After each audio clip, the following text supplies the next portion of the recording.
Java RMI stubs in Java remote method invocation.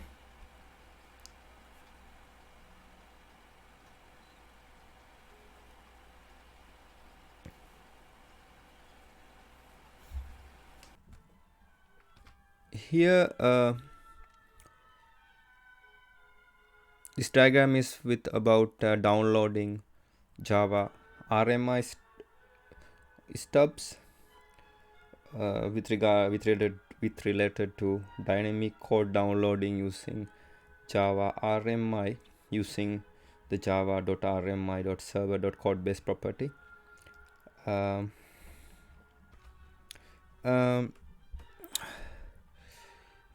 Using Java RMI, applications can create remote objects that can accept method calls from clients in other VMs. In order for a client to call methods on a remote object, a client must have a way to communicate with the remote object rather than having to program the client to speak the remote object's protocol. Java RMI uses special classes called stubs that can be downloaded to the client that are used to communicate with to make method calls on the remote object. The java.rmi.server codebase property value represent one or more URL locations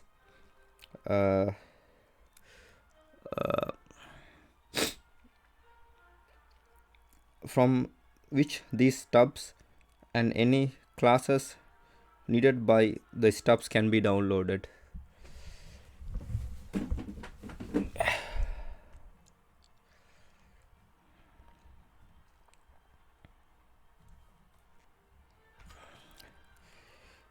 Like applets, the classes needed to execute remote method calls can be downloaded from file :////URLs, but like applets, a file :////URL generally requires that the client and the server reside on the same physical host, unless the file system referred to by the URL is made available using some other protocol such as NFS. Generally, the classes needed to execute remote method calls should be made accessible from a network resource such as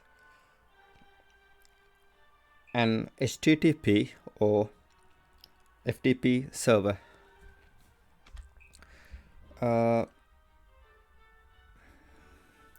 Here is step 1. The remote object's code base is specified by the remote object server by setting java.rmi.server.codebase property. The Java RMI server registers the remote object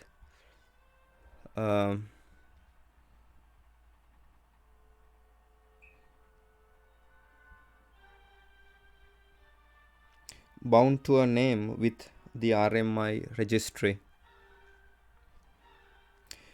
The codebase set on the server VM is annotated to the remote object reference in the Java RMI registry. Number 2, step 2, the Java RMI client requests a reference to a named remote object. The reference, the remote object stub instance, is what the client will use to make remote method calls to the remote object.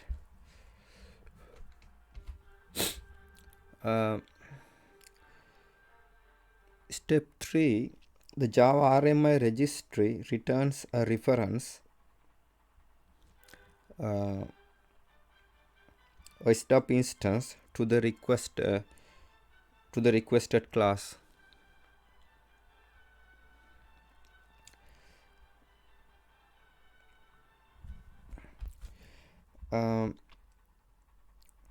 If the class definition for the stub instance can be found locally in the client's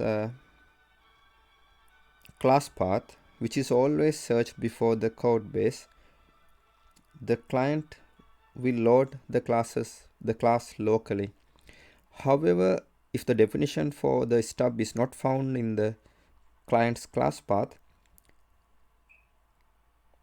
the client will attempt to retrieve the class definition from the remote code base object.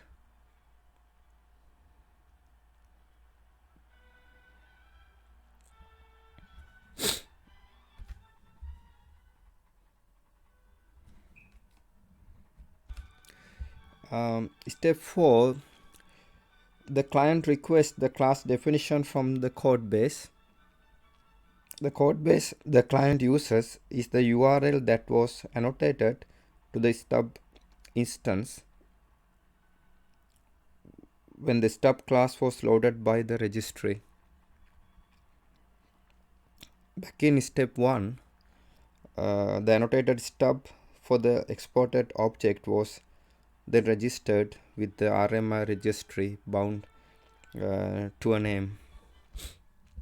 Step 5, the class definition for the stub and any other classes that it needs is downloaded to the client. Note, step 4 and 5 are the same steps that the registry took to load the remote object class when the remote object was bound to a class name registered with the Java RMI registry. When the registry attempted to load the remote object stub class, if it requested the class definition from the code base associated with the remote object.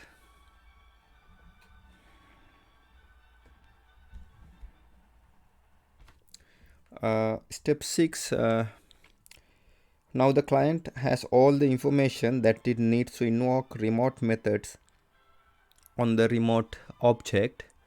The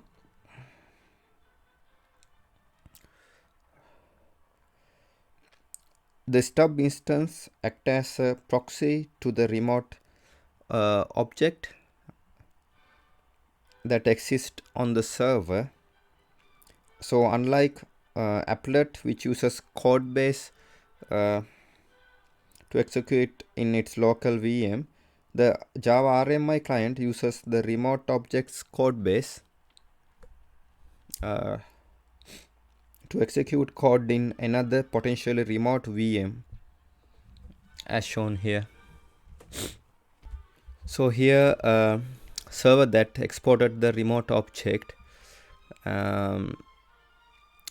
and here the java.rmi.server.codebase equal the URL here,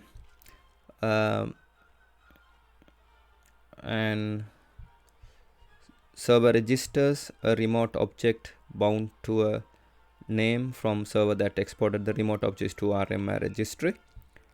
And then in step 2, this is RMI client, and RMI client makes a naming lookup call to RMI registry. Then RMI registry returns an instance of the remote object stub to RMI client. Then RMI client requests the stub class from the code base. This is the URL location in my host.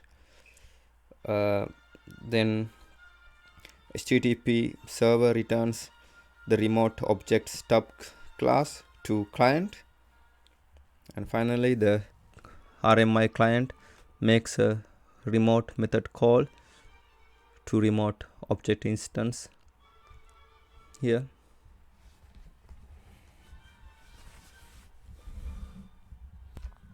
Now this is the end of my presentation. Thank you very much for watching it.